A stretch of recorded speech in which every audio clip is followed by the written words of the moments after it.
आमची पोरं अशी चौकात बसतात, हे कोण आली बघ, तिकून गेली बघ, माझी आली बघ, तुझी गेली बघ. असं देव कसं दिसणार तुम्हाला देव असा? हा नका, अवघड आहे. असा परमार्थ नाही चालत. नाकाच्या शेंड्यापासून टकल्यापर्यंत गंध, बापाच्या कमरेत लाता, देव भेटला नाही, तू बाप ठोकला. हा लय अवघड आहे आपलं.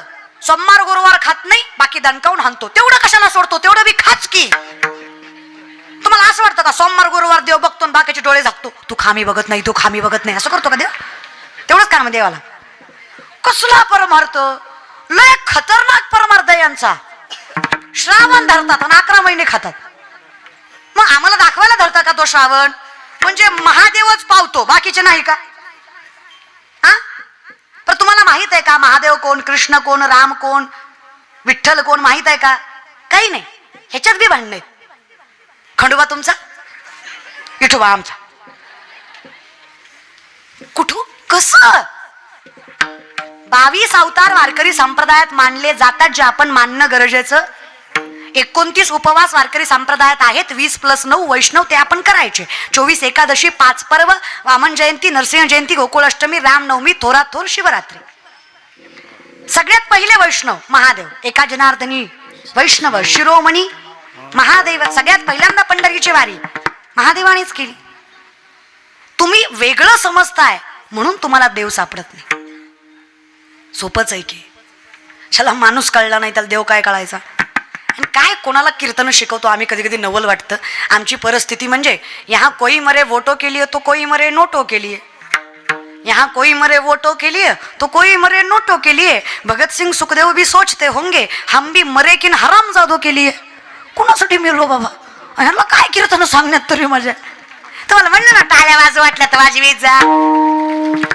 तुम्ही वाट बघता का कवा शेजारचा वाजवेल पण आम्ही वाजवते? म्हटलं की वाजवीत जा. लोकांचं बघण्यात आयुष्य गेलं आपलं. आपला विचार करी जा, आपुली आपण करा. तुम्हाला म्हणलं ना आनंद घ्या कीर्तनाचा, मनसोक्त कीर्तन ऐकत जा. माय विनंती माझी, नाही तर ऐकण्यात मजा नसते. चला विषयाकडे या. काही खरं नाही, आपली अंतकरणच शुद्ध नाहीये, नजरच पवित्र नाहीये, अवघड आहे आपलं. आणि आयुष्यात किती मोठे ज्ञानी, विद्वान, तपस्वी, अधिकारी व्यक्तिमत्व व्हा, जगाच्या मालकीकडे एकदा जरा, जगाच्या मालकाशिवाय एकदा जरी दुसरीकडे नजर गेली, तुमचा विनाश ठरलेला. त्रास होणार तुम्हाला एकदा. किती म्हणते मी? एकदा. बरं का? आयुष्यभर नारायण नारायण केलंय नारदानी, आयुष्यभर. एकदा नजर गेलीये. कितीदा? हा कमी समजू नका नारदांना. भक्ती सूत्र सांगणारे नारद आहेत. वैराग्याला, भक्तीला ताकद द्यायचं सामर्थ्य ज्यांच्यात आहेत ते नारद आहेत. साधे नाही आहेत ते. भक्तीचं मूर्तिवंत उदाहरण नारद आहेत. हे जे कळीचा नारद वगैरे म्हणता ना, काही नाही. नारदान इतकी ताकदच कोणात नाहीये. खूप तत्वशील नारद आहेत. समजून गेला आयुष्य जाईल आपल्याला नारदांना. पण ते एकदाच चुकलेत. कदाचित तेही तुमच्या आमच्यासाठी असावं की आम्हाला कळावं की नेमकं परिणाम काय होतो. कितीही भक्ती असेल आणि एकदा नजर फिरली तर. दृष्टी न फिरे एकदा. गोमती नदीमध्ये आंघोळीला गेले. सूर्याची कवळी किरण पडली होती. नदी शांत वाहत होती. स्वच्छ पाण्यात त्यांना दिसलं. तेजोमय प्रकाश होता. सूर्याचा तेज प्रकाश होता. पाणी स्वच्छ होतं. त्यांना पाण्यात दिसलं. मासोळीच्या मागं मासं लागलं. कलियुगाचा नियमच आहे. मासोळीच्या मागं मासच लागतं, दुसरं काय लागतं तेव्हा? बरंच कळतं की तुम्हाला महाराज. अवघड आहे नाही का माय? आणि काय म्हणजे मला आता आमची मुलं शिवजयंती वगैरे करतात, मला नवल वाटतं कधी कधी. म्हणजे भयांगाने करतो ना आम्ही. छत्रपती शिवरायांचा विचार आम्हाला कळले का कधी? शाहिस्तखानाच्या लाल मालाच्या हल्ल्यात शाहिस्तखानाच्या बहिणीची पोरगी भीतीने कुठेतरी लपली. शाहिस्तखानाची बायको पळत पळत आली. जहाबणा मुझे लगता है शिवा के मावलों ने बदले की आग में लड़की उठा ली. शाहिस्तखान शत्रु है पण बायकोला सांगतो, बेगम जबान को लगाम दे, शिवा के मावले है वो, ऐसी उनकी परवरिश नहीं कि बेटी उठा सके, औरत जात की इज्जत करने वाले हिंदू है वो. कौतुक बायकोला वाटलं. क्या लगता है आपको जहापना? तुमने उनकी बहू बेटियां उठाई, यहाँ तक उनकी इज्जत तक लूट ली. तुमने नहीं सोचा वो औरत है, उसका क्या कसूर? अगर तुमने उनकी औरतों को, धर्मों को जलील किया तो शिवा बदला नहीं लेगा. बेशक लेगा बेगम. नाम, रुतबा, सल्तनत, इज्जत, शोहरत सब कुछ छीन लेंगे वो. आज उंगलियों पर जान चली गई, कल गर्दन से जाऊंगा, लेकिन एक बात की जबान देता हूँ, बेटी उनकी हो या अपनी, औरत जात की धर्म जात नहीं देखते। वो किसी भी मुल्क की हो, कितनी भी सुंदर क्यों ना हो, आगे से समर्पित करने वाली भी क्यों ना हो, और औरत जात को देवी की तरह पूजते हैं, ऐसे हिंदू है वो, औरत जात की इज्जत करते हैं।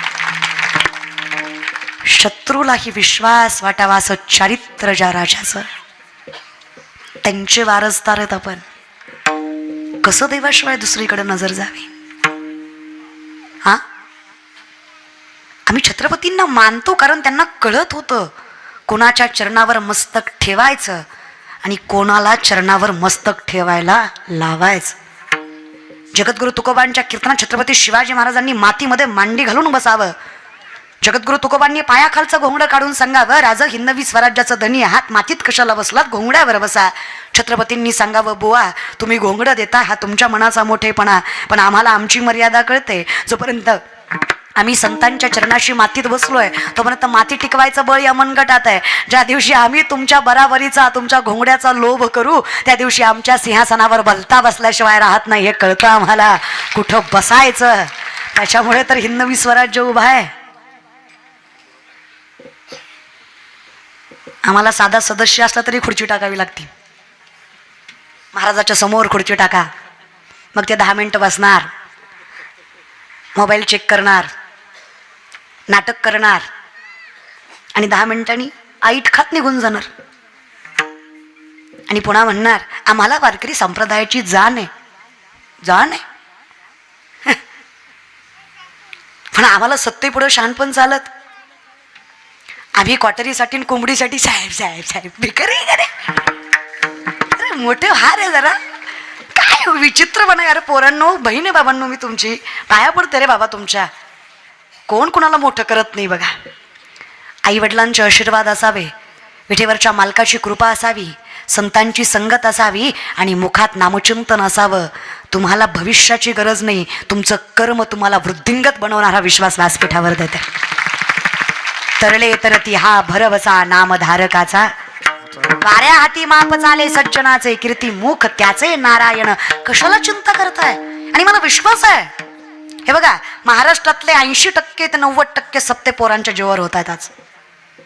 पंक्ती वाढण्यापासून, पत्रवाळ्या उचलण्यापासून, सजावट करण्यापासून, मंदिरं धुण्यापासून सगळ्या गोष्टी पोरं करतात। कौतुक आहे मला मुलांचं। आजही आमच्या हिंदू धर्मातलं ज्ञानोबा तुकोबाला मानणारं पोरग मध्यरात्री अर्धनग्न पोरगी जरी त्याला दिसली, तो तिचा गैरफायदा न घेता तिला तिच्या आई वडिलापर्यंत सुरक्षित पोहोचवणारे एवढे चांगले संस्कार आमच्या धर्माचे आमच्या मुलांवर आहेतच। 100तला एखादा वाईट गेला म्हणून 99ला नावं ठेवायचे नाही। आमचीच पोरं आहेत, आर्मीत भरती होणारी आमचीच, कीर्तनात टाळ घेणारी सुद्धा। त्यामुळे कौतुक असलं पाहिजे मुलांचं। 4 माणसात कधी पोरांचा अपमान करायचा? तुम्ही वडीलधारे आहात म्हणून सांगतात, वाईट वाटतं तुम्हाला मान्य आहे, पण 4 माणसाला सांगायचं नाही आमचं दलिंदर आहे, काही गरज नाही म्हणायची लोकाला। ते कुठं शहाणे येतं, त्यांची लेकरं कुठं लई शहाणी येते, आपला आप आपण झाकून न्यायचं। 4 माणसं नवीन आली, मुलगा समोर आला तर सांगायचं मुलगा आहे माझा, विश्वास आहे मला याच्यावर। आज जरा वाईट दिवस चालू आहेत, पण एक दिवस असा येईल आकाश ठेंगणं पडेल, एवढा प्रगती करेल आणि माझ्या नावाला सामर्थ्यवंत करेल, एवढी ताकद त्याच्यात आहे। हा विश्वास पोरांना दाखवा तर पोरं तुम्हाला सांभाळतील। हा, लय पुढच्याच पिढीला नावं ठेवायचं नसतं। आता म्हातारी माणसं नुसतं म्हणतात पोरं वाया गेली, पोरं वाया गेली, पोरं वाया गेली। अरे पण काय गेली? बिडी फुकू फुकू तुमची थोबाडा आत गेली म्हणून पोरं वाया गेली, उगाच थोडी गेले। हाय काय तर कारण आहे की त्याला, अनुकरण करतात लेकरं। म्हातारा वारकरी असल्यावर नातवाला पहिला तरी रूपाचा अभंग पाठ असतोच, पाहिजे म्हणण्यापेक्षा ती ऐकत ना म्हाताऱ्याच्या तोंडातनं। बरं मी म्हणते अभंग नसला पाठ, ती हरिमुखे म्हणा तरी, बरं तेवढं बी नाही रामकृष्ण हरी तरी तेवढं तोंडात निघतं ना त्याच्या म्हाताऱ्यामुळं असतं रे। बरं का माय, तुमचं विलय अवघड आहे। ह्या म्हाताऱ्या बायका दारात बसून आजकालचे काय पोरी येतोय, यांना काय लाजा येतोय, आमच्या जमान्यात नव्हतं माय असो, आम्ही किती इज्जतीनं खाल्लं माय, किती कष्ट केलं माय, ह्यांना काय झळ माय, सगळं ऐकतो भेटलं माय, होय ग माय। पण तुम्ही आता काय करता?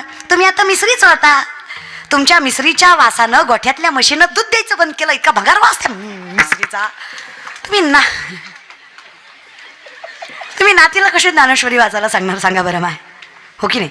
तुम्ही विचार करा की त्या गोष्टीचा. धन्य माता पिता घुस लागते की. चुकलं नारदांचं. मासोळीकडे बघितलं, लक्षात आहे ना, फिरत जा पण येत जा महाराज.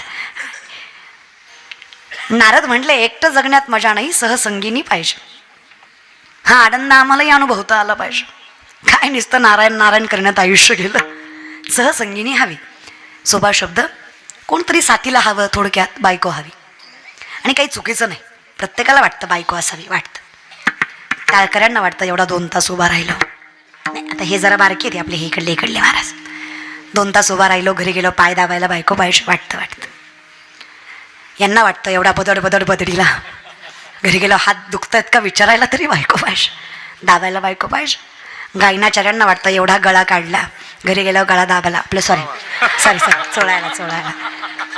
आणि फार आवड वाटू देऊ नका, ह्यांच्या चोळणाऱ्याच असतात, तुमच्यासारख्या दाबणाऱ्या नसतात. एवढं देवाचं नामचिंतन घेतात बायका, चांगल्याच भेटतात यांना. किती पाहुणे घरात आले ना तरी महाराज लोकांच्या वारकऱ्यांच्या बाईच्या तोंडावर कधीच तुम्हाला आट्या दिसणार नाही. तेवढं वैभव त्यांच्या घरात असतं, सामर्थ्यवंत असतात ते. ह्यांचे नवरे रात्री बेरात्री जातात घरी, तरी बायका केव्हा चिडचिड करत नाही. ते कोण म्हणतं पण नाही करत, हो का? शेवटी बायको 2-3 महिन्यात नाही एकदा, पण रोज काही बायका भांडत नाही त्यांच्या. आता आमच्या बापानं आयुष्यभर परमार्थ केला, आमच्या आईनं तीळ मात्र कधी काय बोलली नाही, कधीच नाही. आमचा बाप 2-4 घरात कधीच नाही. भजन ते काय व्हायचं, माझे बाबा पेटी वाजवतात आणि त्याच्यामुळे कीर्तन संपलं की जागराला बसायचे. जागर 3-4ला सुटायचा, तोवर बाबा बाहेरच. 4 वेळा आई उठून बघायची, आले का, पण चिडचिड करत. त्यामुळे मी माझ्या घरावरनं सांगते, ह्या वारकऱ्याच्या बायका सहन करणाऱ्या असतात. 2-4 महिन्यात एकदा बोलतील, पण रोज बोलत. त्यामुळं महाराजाच्या बायका येड्या असतात असं म्हणायचं सोडून काय, चांगले असतात. तुमच्या प्रारब्धाचा भाग आहे, तुम्हाला वाईट भेटली त्यात मी काय करू शकत नाही, चांगले असते. आणि हो का, बायकोच्या हातात लय ताकद असते. तुकोबांच्या अगोदर तुकोबाच्या बायकोसाठी पांडुरंगाला यावं लागलं. लय ताकद असते बायकांमध्ये. तुकोबाची पत्नी आवली, 2 बायका होत्या तुकोबाला, रखमा आणि जिजाबाई. जिजाबाईचंच नाव आवली. तुम्ही लय हौसनं ऐकू नका, त्यांनी काय हौसनं केल्या नाही त्या. पहिली रखमा केली, तिला बाळ होईना म्हणून आईबापांना हट्टा खातर दुसरी करायला लावली. सोनगावकर देवाचं गणित इतकं बेकार. दुसरी बायको केली, दुसरीच्या अगोदर पहिलीलाच लेकरू झालं. देवासला खतरनाक मारा. 2 बायका होत्या तुकोबांना, रखमा आणि जिजा, दोन्ही श्रीमंताच्या. जी आवली म्हणता ना तुम्ही, ती गरीबाची लेक नव्हती. पुण्याचं सासर तुकोबारायांचं, गुळवे सावकाराची पोरगी तुकोबारायची बायको आवली. 3600 एकर ऊस होता तिच्या बापाचा. सोनगावात नव्हता, पुण्यात होता. जागेल किंमत आहे ना. 3600 एकर, 1425 माणसं वन टाइम हाताखाली. तरी नवऱ्याच्या घरी मिठासोबत भाकरी खायची. काय मोठं मन असेल तर बाईच. म्हणजे तुकोबाराय गरीब होते असं नाही. तुकोबारायांनी गरिबी उडवून घेतली, सगळं देऊला दिलं. 65 लाखाची सावकारकी तुकोबांची, 450 वर्षापूर्वी. आताचे लाख म्हणजे तेव्हाचा रुपया, अशा हिशोबाने 65 लाख. या जगातले शेतकऱ्यांचं कर्ज माफ करणारे पहिले महापुरुष जगद्गुरु तुकोबाराय, तो श्रीमंत वारकरी संप्रदाय. या जगात सगळ्यात पहिल्यांदा शेतकऱ्याचं कर्ज जगद्गुरु तुकोबांनी माफ केलं. एकट्या दुकट्याचं नाही, 25 बैलगाड्या कर्जपत्रांनी भरल्या होत्या. एवढ्या बैलगाड्या कर्जपत्राच्या इंद्रायणीत बुडवल्या. किती जागीरदार असतील ते. सामर्थ्य. तुम्ही जरा विनोदी भागाने विचार करा, श्रीमंत असल्याशिवाय दुसरी बायको दिली का? गरीबाला कोण देते? दुसरी बायको दिली म्हणजे काहीतरी सामर्थ्य असेल का नाही?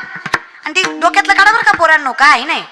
नोकरी सरकारी असली ना, पोरगा किती बी काळा भांगारण किती बी ढोला असू द्या, बायको त्याला नाजुकून गुरीच भेटते. तुम्ही किती गुड लुकिंग, जॉ line, 6 pack, handsome, good neck,